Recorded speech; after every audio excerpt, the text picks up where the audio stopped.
Hello and welcome to another Revised Common Lectionary daily reading. My name is Brandon Waite, and these are today's readings. Our first reading for today comes from Psalm 107, verses 1 through 16. O give thanks to the Lord, for he is good, for his steadfast love endures forever.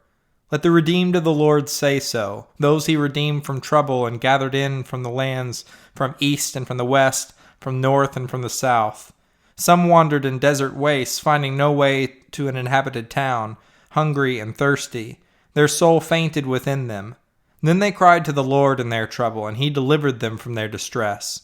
He led them by a straight way until they reached an inhabited town. Let them thank the Lord for his steadfast love, for his wonderful works to humankind.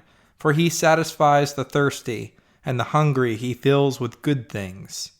Some sat in the darkness and in gloom, prisoners in misery and in irons, for they had rebelled against the words of God and spurned the counsel of the Most High. Their hearts were bowed down with hard labor. They fell down with no one to help. Then they cried to the Lord in their trouble, and he saved them from their distress. He brought them out of the darkness and gloom and broke their bonds asunder. Let them thank the Lord for his steadfast love, for his wonderful works to humankind. For he shatters the doors of bronze and cuts in two the bars of iron. Our second reading for today comes from Exodus chapter 15, verses 22 through 27. Then Moses ordered Israel to set out from the Red Sea, and they went into the wilderness of Shur. They went 3 days in the wilderness and found no water.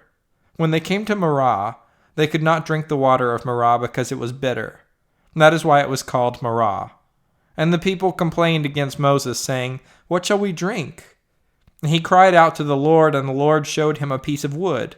He threw it into the water, and the water became sweet. There the Lord made for them a statute and an ordinance, and there he put them to the test. He said, "If you will listen carefully to the voice of the Lord your God, and do what is right in his sight, and give heed to his commandments, and keep all of his statutes, I will not bring upon you any of the diseases that I brought upon the Egyptians. For I am the Lord who heals you." Then they came to Elim, where there were 12 springs of water and 70 palm trees, and they camped there by the water. Our final reading for today comes from Hebrews chapter 3, verses 1 through 6. Therefore, brothers and sisters, holy partners in a heavenly calling, consider that Jesus, the apostle and the high priest of our confession, was faithful to the one who appointed him, just as Moses was faithful in all God's house. Yet Jesus is worthy of more glory than Moses, just as the builder of a house has more honor than the house itself. For every house is built by someone, but the builder of all things is God. Now Moses was faithful in all God's house as a servant, to testify to the things that would be spoken later. Christ, however, was faithful over God's house as a son, and we are his house if we hold firm the confidence and the pride that belong to hope. This is the word of the Lord. Thanks for listening. I hope you'll return tomorrow for another Revised Common Lectionary daily reading.